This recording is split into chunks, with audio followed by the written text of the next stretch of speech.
Hello friends, मैं हूं अनमोल सोनी छिंदवाड़ा से। आर्मी पब्लिक स्कूल रिक्रूटमेंट निकल चुका है। 1 तारीख से उसके फॉर्म भराने चालू हो गए हैं। शानदार बात यह है कि वैकेंसी 8,000 रखी गई है, 8,000 रखी गई है। सबसे पहले ये कि शुरुआती वीडियो है मेरा। इसके पहले मैं टीचिंग करता था, परंतु अब इस चीज़ में आ रहा हूँ। तो आपका सपोर्ट के लिए प्लीज़ लाइक कीजिए, शेयर कीजिए, सब्सक्राइब कीजिए। जैसा कि मैंने बताया कि भी इसकी लास्ट डेट जो है 20 अक्टूबर रखी गई है, तो इस डेट का ज़रूर ध्यान रखें। इसके पहले आप वैकेंसी जो 8,000 दी गई है इसका भरपूर उपयोग कर लें। आइए देखते हैं। इसमें सिलेक्शन प्रोसेस जो है 3 स्टेज रखी गई है। स्टेज 1, स्टेज 2, स्टेज 3, है ना। 3 स्टेज रखी गई है। पहली स्टेज जो है ऑनलाइन स्क्रीनिंग टेस्ट, जो कि पहले से डेट निर्धारित किया गया है, 21 और 22 नवंबर को है। इसके लिए आपको जो नॉर्मल सिलेबस होता है, सिलेबस जो आपने देखा है पहले ईयर भी आता था, पिछले ईयर जो आता था सेम वैसा ही है, कोई चेंज नहीं है। पर इसमें एक चीज़ याद रखी गई है कि जो इसका जो स्कोर कार्ड है, जैसा कि मैंने लिखा है, score card will make candidate eligible to appear the remaining stages of the selection process. जो ऑनलाइन स्क्रीनिंग एग्ज़ाम है स्टेज फर्स्ट, ये आपके सिलेक्शन के लिए नहीं है, परंतु यदि आप इसको पास करते हो तब आप स्टेज 2, स्टेज 3 के लिए अवेलेबल हो पाएंगे, बैठ पाएंगे, एलिजिबल हो पाएंगे। तो इसे सबसे पहले निकालना, ट्रैक करना बहुत ज़रूरी हो जाता है। जैसे ही आप इसको निकालते हैं तो एक स्कोर कार्ड आपका जनरेट होता है। जो स्कोर कार्ड की जो वैलिडिटी रहती है वो 3 ईयर्स रहती है। मतलब आप 3 ईयर्स तक स्टेज 2, स्टेज 3 के लिए एलिजिबल रहते हैं। आपको स्टेज फर्स्ट के लिए फिर से तैयारी नहीं करना होता है। इसे उन लोग भी भर सकते हैं जो पहले पिछले साल दे चुके हैं। अपना जो स्कोर कार्ड है उनको अपने स्कोर से इम्प्रूव करना है, वो भी इसे दे सकते हैं। या फिर अपग्रेड करने के लिए, जैसे किसी का टीजीटी, जिसे ने टीजीटी दिया हुआ है वो आप पीजीटी देना चाहे, तो इसलिए ये इसको दे सकते हैं दोबारा, है ना। सेकंड स्टेज इंटरव्यू है। इंटरव्यू होगा आपका सेकंड स्टेज में। यदि आप इंटरव्यू क्वालिफाई कर जाते हैं फिर आप स्टेज थर्ड में आते हैं, जिसमें आपकी टीचिंग स्किल और कंप्यूटर प्रोफिशिएंसी को टेस्ट किया जाएगा, है ना।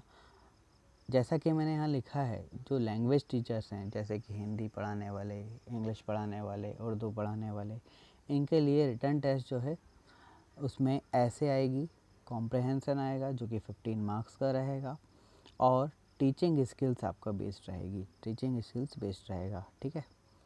ऐसा आपको सभी को पता ही है कि टीचर्स की 3 कैटेगरी हो रही है, पीजीटी, टीजीटी एंड पीआरटी, है ना। इसके बाद जब एलिजिबिलिटी कौन कौन भर सकता है, किसकी क्या नियम है, ये देखना है। तो सबसे पहले जो एज क्राइटेरिया जो है, यदि कोई नया व्यक्ति है तो वो 40 साल से कम का हो, पर लेस देन 5 इयर्स एक्सपीरियंस, मतलब 5 साल से कम का उसको अनुभव होगा, तो वो इस एग्ज़ाम के लिए एलिजिबल है। या फिर एक्सपीरियंस कैंडिडेट जो पहले से ऑलरेडी टीचिंग करते हैं, उनकी एज 57 से कम होनी चाहिए, है ना। More than 5 year experience in last 10 years, मतलब पिछले 10 सालों में ज़्यादा से ज़्यादा 5 साल से ज़्यादा का एक्सपीरियंस आपका होना चाहिए। आइए नेक्स्ट देखते हैं। नेक्स्ट जो है एजुकेशन क्वालिफ़िकेशन। एजुकेशनल क्वालिफ़िकेशन में पीजीटी के लिए इन्हें पोस्ट ग्रेजुएट में 50% मार्क्स लाने कंपलसरी कर दिए हैं। वहीं टीजीटी के लिए जो ग्रेजुएशन है, ग्रेजुएशन में 50% मार्क्स लाने। पर यहाँ ध्यान से देखिए कि मैंने 50 स्टार लिखा हुआ है। 50 स्टार, 50 स्टार का मतलब ये है कि ग्रेजुएशन में 50% से कम चल सकते हैं, परंतु जिस आप सब्जेक्ट के लिए अप्लाई कर रहे हैं वो सब्जेक्ट में 50% से ज़्यादा मार्क्स होने चाहिए। वहीं पीआरटी में ग्रेजुएशन में मिनिमम मार्क्स 50% होना चाहिए, तभी आप इसके लिए एलिजिबल हो पाएंगे, है ना। आगे यहाँ पे मैंने आपको बहुत सारी चीज़ें पैरेलल आपको साथ साथ समझाने की कोशिश की है, जिसमें पीजीटी टीजीटी जो है पेपर पार्ट 1 पार्ट 2 जो होगा उसमें क्या क्या आ सकते हैं।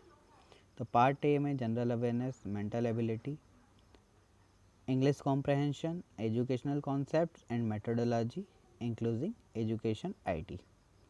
इसके जो पेपर रहेगा वो 90 मार्क्स का रहेगा। वहीं उसके लिए 180 मिनट्स का टाइम आपको दिया गया है ना। तो यहाँ पे आपको ध्यान रखने वाली बात ये है कि ये जो फर्स्ट वाला जो 90 मार्क्स का पेपर है ये हो जाएगा, परंतु जो इसके बाद नॉर्मलाइजेशन होगा वो 100 मार्क्स से होगा हर जगह। पार्ट बी में भी सेम यही होगा। पार्ट बी वाला सब्जेक्ट जो आपने चूज़ किया है उसका पेपर रहेगा, है ना। यदि आपको और डिटेल में पढ़ना है तो राइट साइड में थोड़ा सा लिख चुका है, आप उस पर ध्यान से देख सकते हैं। पीआरटी का जो फर्स्ट पेपर रहेगा वो भी सेम रहेगा, general awareness, mental ability, English comprehension, educational concept. जैसा कि पहले आता था वैसा ही है, इस बार कुछ इन्होंने नया चेंज नहीं किया है।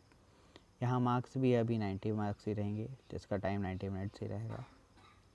चलिए आगे देखते हैं और क्या क्या चाहते हैं।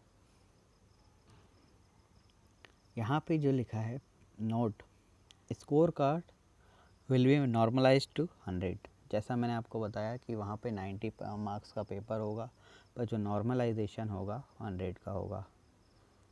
पर नेगेटिव मार्किंग भी है, जैसा कि हमेशा ही होने लगी है आजकल। यहाँ पे नेगेटिव मार्किंग 1/4 मार्क्स रहेगी। 1/4 marks means 0.25%, 0.25 marks from fun, है ना, ऐसा है।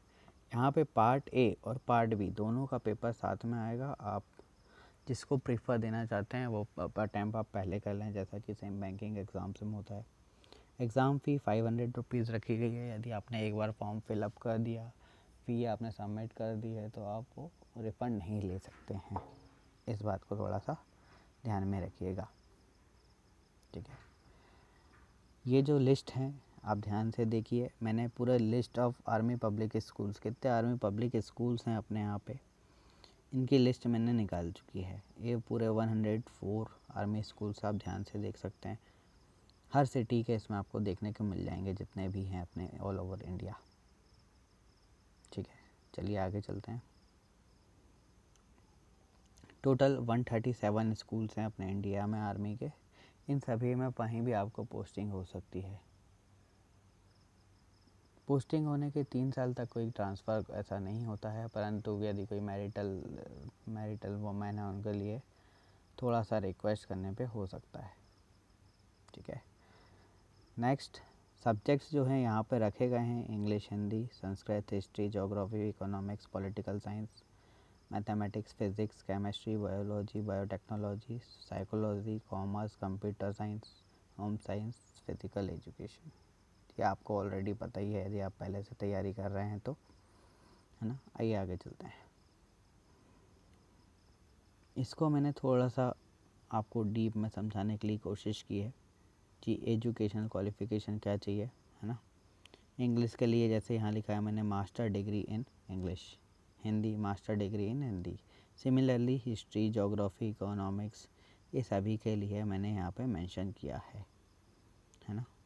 वहीं पे राइट साइड में प्रोफेशनल बीएड कंपलसरी है। यदि आपने बीएड क्वालिफाई नहीं किया है तो आप इस एग्ज़ाम को नहीं दे सकते हैं, है ना। तो ये ध्यान में रख लीजिए कि बीएड होना बहुत आवश्यक है। नेक्स्ट, वहीं टीजीटी के लिए भी सेम बीएड आपको हर जगह मिलेगा, है ना। परंतु पीआरटी के लिए 2 ईयर का डिप्लोमा डीएड में चल सकता है या बीएड में, है ना। 2 ईयर डिप्लोमा डीएलएड भी चल सकता है, बीएड की जगह डीएलएड चल सकता है ना। एलिमेंट्री एजुकेशन, है ना। तो ये आपके लिए बेनिफिट है। यहाँ पे जिसने पहले डीएलएड कर चुका है वो इसको भर सकता है। और ये जो कुछ एग्ज़ाम सेंटर्स हैं ऑल ओवर इंडिया के, ये मैंने इसकी लिस्ट आउट पहले से निकाल के रखी थी। 74 सिटीज़ में ये एग्ज़ाम कराए जाएंगे 21 to 22 को। तो प्लीज़ आप इसको देखिए। यदि आप तैयारी कर रहे हैं तो और अच्छे से कीजिए। 8000 वैकेंसीज़ हैं, आखिर जो पढ़ने वाला बच्चा है उसके लिए बहुत होती हैं वैकेंसी। मेहनत कीजिए। और यदि आपको मेरा वीडियो पसंद आया होगा तो लाइक कीजिए, शेयर कीजिए, सब्सक्राइब कीजिए। यहीं मेरा नीचे यूट्यूब चैनल के लिए लिखा हुआ है my channel find solution with Anmol, है ना। इस चैनल को शेयर कीजिए, ज़्यादा से ज़्यादा तक लोगों को पहुंचाइए। Thank you so much.